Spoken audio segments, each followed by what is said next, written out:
So I don't like when people come up. Big pet peeve, and I'm going to do this too. So can you handle this? I don't know. Okay. When someone slaps me on the back, right in the lower part of my back, I hate that. I don't know. My back it hurts. I want to hit people. Well, you know, as a minister, I love people. So. But you're a Baptist, so only certain sections. I don't know, man. It fires me. There's something that gets ignited when I pull into Walmart. Or any, just that's it. Or any period. Like, that's my pet peeve. Like, all I'm saying is, people have had like nationwide meetings about where to put cart holder areas in the parking lot. Just put the cart back. Oh, they're evenly spaced throughout the parking lot. It's like this is a communal thing. I'm serious. Just push the cart in. Push it in. You know, you maybe have to walk 5 parking spaces. Maybe. When you go to pull the parking spot, there's a cart sitting right there, and you like pull halfway. And you're just okay. If you're at Sam's and they have those big freaking long dolly things, those are horrible because they just leave those everywhere. No, those are fun. There's nothing like, worse. You don't have to push them. You ride scooter them thinking that you found a great parking spot. And there's a cart. And you pull in, and there's like it's like 100%. Okay, it's a new cart holder around that someone's created. So you? I thought you were talking about like you pull up and the cart thing's there. No, like, your I'm car was saying small enough to where you could technically pull into the cart thing. Just put your car. I get rage when I pull in and there's one of those little smart cars that in those. Oh, you can't see it, so you need to go pulling in or motorcycle. My pet peeve is grammar. Drives me nuts. You probably hate that and people like licking cloth. Licking cloth? Yeah, you know, like if cotton like ball, or like gauze, or paper towel. Like I've never seen anyone lick cotton. My wife. That's what I was saying. Hold on. So like if you're eating something and it's gross, and people take a napkin and they like spit it out and then they wipe their tongue. I've never seen. Or like the wooden spoons that they used to have for the ice cream. No. I can't. No. He's from Louisiana. Yeah. Like, I have people now that when I'm preaching, they'll like take their shirt and throw it up into it. Usually do this just to mess with me. That's their wiping room. They're like drool. I don't know why I hang out with you guys. I'm leaving. I'm just kidding. Yeah, I can't stand that. I have people that actually, they lick their shirt, and I'm like, oh god. I don't know who you're hanging out with.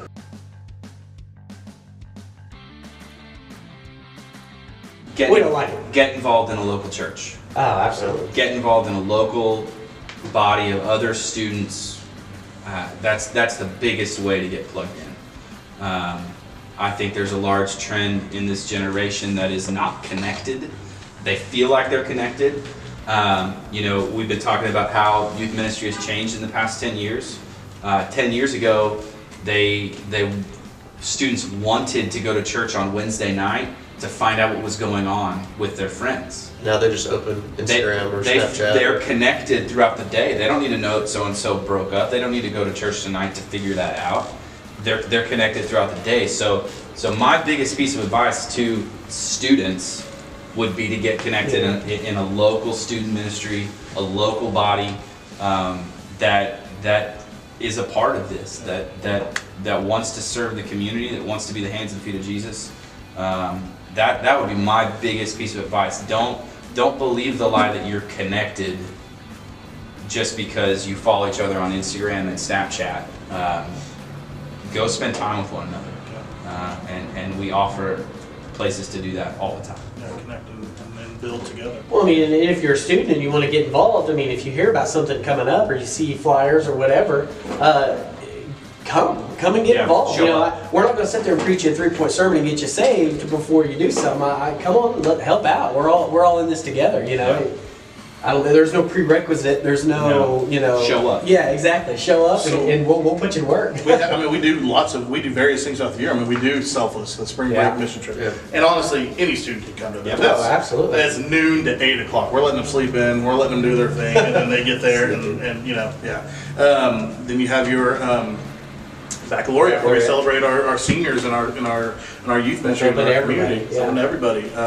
Our 40th Bowl, probably the biggest thing I think that we do is 40th Bowl. We have 300, 400 people there usually at a time, and we have big blowout. I mean, those are the big in corporate thing, but I mean, I think we've all worked together in some aspect of some ministry in some event somewhere. So I echo what Andrew said. Just get involved in a local community of believers that you can connect with, that you can grow with, and find out where God wants you to serve and be at. And then if there's adults that want to get involved, number one, talk to your kids. Most of the times the kids can let you know what's going on, but I don't know. What do you think? I mean, well, we're always in need of older adults to help. Oh, yeah. Because like it gets to a point sometimes where we're like one adult to 30 kids at some of these events, and we definitely need more resources. We need more resources. Yeah, I was gonna say. We could do more with more. Yeah, we fund each other right now. We fund out of our ministries. We're all self-funding out of our ministries. Yeah, anyway, anytime anybody wanted to give to the OneNetwork, that would be awesome. That would help us with resources. We're not going to turn that away. Yeah, because none of that goes back to our pockets. And 100% goes all out. checks out to Matt Barnett. Cash, please, cash. My friends call me Cash. There's my name. There's the name that I needed. Got no cash. No, and on that line though, I mean, our city does help us. When we rent facilities and things like that, they give us a massive cut. Yeah. But it takes hundreds and hundreds of dollars to make something like Baccalaureate or something like Saw You at the Pole happen. And so, that's definitely a way. And there's businessmen and women out there who, own paint companies we can get paint from. They own, different companies that can help us out and help maybe even get printing. Like flyers and business cards. Even if we can't get it for free, which is fine, if we can get it at cost or maybe a discount would help us out tremendously. Yes. So. We're not doing anything that's just like, we're not putting on events just to put on events. Right. There's a meaning, there's a purpose, there's something. I have students that have picked up trash all along all these roads, and now when they're about to throw something out, they think, I'm gonna have to pick that up in about a month. So I'm gonna leave that in my car. That's true. I mean, 100%. Stuff matters. What we're doing has an impact and has a purpose and a greater idea. I think. And it's being intentional with that, and it's a learning process. Like we're teaching them. And not only are we teaching them biblical things, we're teaching them societal things. How to be a good citizen, how to be a part of a community, how to make what does that look like? Right.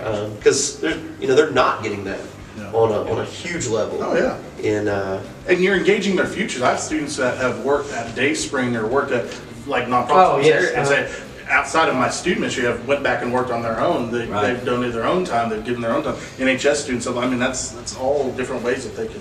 I think it's helping to grow a culture. Yeah. So.